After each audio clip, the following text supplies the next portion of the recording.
Perkenalkan, kami dari kelompok 1 yang beranggotakan 1. Delia Aulia Putri, NIM 008, Marsha Khairunisa Bilqis, NIM 015, Wilandri Dapa Pratama, NIM 045. White spot syndrome virus.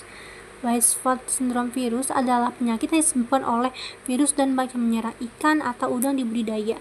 Penyakit ini ditandai dengan munculnya bintik-bintik putih pada cangkang tubuh serta dapat menyebabkan kematian massal dalam waktu yang singkat. White spot termasuk penyakit yang sangat menular dan dapat menyebar melalui air, pakan, alat maupun kontak antar organisme yang terinfeksi. Karakteristik white spot syndrome virus: berukuran sangat kecil, hanya dapat dilihat menggunakan mikroskop elektron, memiliki materi genetik berupa DNA atau RNA, diselubungi lapisan protein yang disebut kapsid, tidak dapat hidup dan berkembang biak sendiri sehingga membutuhkan sel inang, mudah menyebar melalui udara, air, makanan, kontak langsung, maupun perantara tertentu, dapat menyebabkan kerusakan sel dan menimbulkan penyakit pada inang. Yang terakhir, memiliki kemampuan bermutasi yang sangat cepat. Dampak white spot syndrome virus: yang pertama, dapat merusak sel tubuh inang karena virus menyerang dan berkembang biak di dalam sel sehingga sel menjadi rusak atau mati. Menurunkan sistem kekebalan tubuh, organisme yang terinfeksi menjadi lebih lemah dan mudah terserang penyakit lain.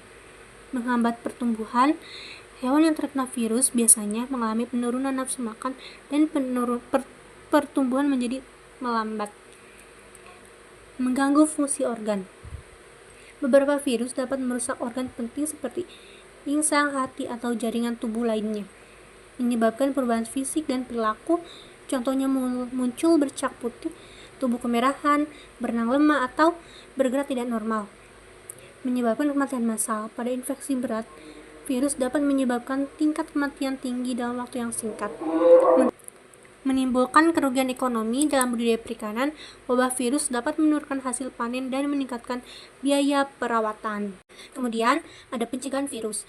Yang pertama, menjaga kebersihan lingkungan, seperti menjaga kebersihan lingkungannya agar virus dan bakteri tidak mudah berkembang.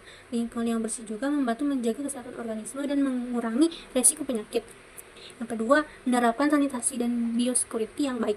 Sanitasi dan biosecurity dilakukan dengan membersihkan serta mensterilkan alat, air, dan lingkungan untuk mencegah masuknya dan menyebarnya penyakit dari luar.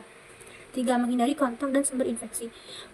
Organisme yang sakit atau terinfeksi harus dipisahkan agar tidak menyebar ke yang lain atau kontak langsung air atau peralatan. 4. Kondisi tubuh yang sehat. Kondisi tubuh yang sehat membantu meningkatkan daya tahan terhadap penyakit. Dapat dilakukan dengan pemberian pakan yang bergizi dan menjaga kualitas lingkungan. 5. Melakukan monitoring secara rutin. Pemeriksaan kesehatan secara rutin penting untuk mendeteksi gejala penyakit lebih awal sehingga penanganan dapat dilakukan dengan cepat. Yang terakhir ada mensterilisasi alat dan lingkungan secara berkala. Sterilisasi alat dan lingkungan dilakukan untuk menumbuh mikroorganisme menjadi penyakit sehingga dapat mengurangi risiko penyebaran infeksi. Selanjutnya, ada parasit Isthiophilus multifilus. Merupakan protozoa parasit dari golongan Ciliata yang hidup di perairan tawar dan dikenal sebagai penyebab penyakit white spot atau bintik putih pada ikan. Parasit ini sering menyerang ikan budidaya maupun ikan hias sehingga dapat menyebabkan kerugian ekonomi yang cukup besar.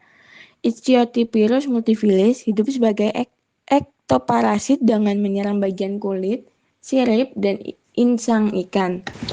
Lalu ada karakteristik Ichthyophilus multifilus. Dari bentuk terdapat 3, yaitu 1 teron, 2 trophon, 3 tomon. Ciri-cirinya bentuk tubuh oval hingga bulat dengan permukaan tubuh ditutupi silia atau rambut getar. Fase teron terbentuk memanjang seperti spindle dan berukuran kecil. Fase trophon terbentuk lebih besar dan cenderung bulat. Memiliki sitostom atau mulut sel pada bagian anterior tubuh. Terdapat vakuola dan organel eksturom di dalam sitoplasma. Lalu dari sifatnya, bersifat ektoparasit obligat yang membutuhkan inang untuk hidup, bergerak aktif menggunakan silia, berkembang biak melalui pembelahan sel pada fase tomon, mampu menghasilkan zat tertentu melalui eksturom untuk membantu infeksi. memiliki dampak yaitu bisa menyebabkan penyakit white spot pada ikan air tawar, menyerang kulit, sirip, dan insang, sehingga mengganggu pernafasan ikan. Menyebabkan ikan lemah dan stres dan kehilangan nafsu makan. Infeksi berat dapat menyebabkan kerusakan jaringan hingga kematian ikan, menimbulkan kerugian ekonomi pada usaha budidaya ikan.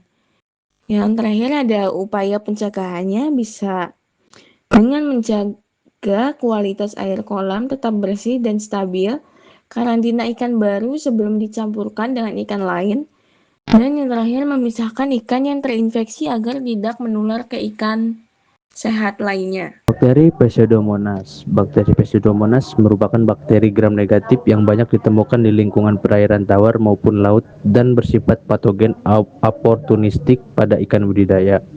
Salah satu spesies yang sering menyerang ikan adalah Pseudomonas fluorescens yang dapat menyebabkan penyakit bakterial pada ikan nila dan ikan air tawar lainnya. Karakteristik bakteri Pseudomonas yang pertama, berbentuk batang atau gram negatif, memiliki flagel sehingga dapat bergerak aktif, hidup pada lingkungan air dan tanah, berkembang cepat pada kualitas air yang buruk. Yang terakhir, bersifat patogen oportunistik pada ikan budidaya. Infeksi Pseudomonas pada ikan dipengaruhi oleh beberapa faktor. Yang pertama, kualitas air yang menurun. Yang kedua, kepadatan tebar terlalu tinggi. Yang ketiga, penumpukan sisa pakan dan bahan organik. Yang keempat, kondisi stres pada ikan budidaya. Yang kelima, sisa imun ikan yang lemah. Upaya pencegahan dan pengendalian infeksi Pseudomonas dapat dilakukan dengan yang pertama, upaya pencegahan dan pengendalian infeksi Pseudomonas dapat dilakukan dengan menjaga kualitas air budidaya, mengurangi kepadatan tebar ikan, membersihkan sisa pakan secara rutin, pemberian probiotik seperti Bacillus subtilis, pemberian bakteri asam laktat untuk meningkatkan imun ikan. Menurut hasil penelitian menunjukkan probiotik Bacillus subtilis mampu meningkatkan tingkat kelangsungan hidup ikan nila yang terinfeksi Pseudomonas fluorescens. Selain itu, suplementasi bakteri asam laktat juga terbukti meningkatkan sistem imun ikan terhadap infeksi Pseudomonas.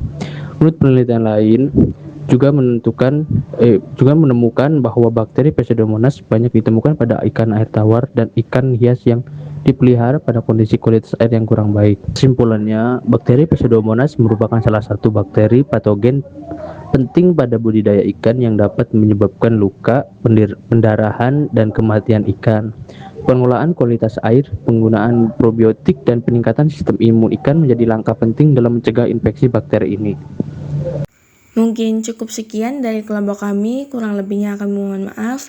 Wassalamualaikum warahmatullahi wabarakatuh.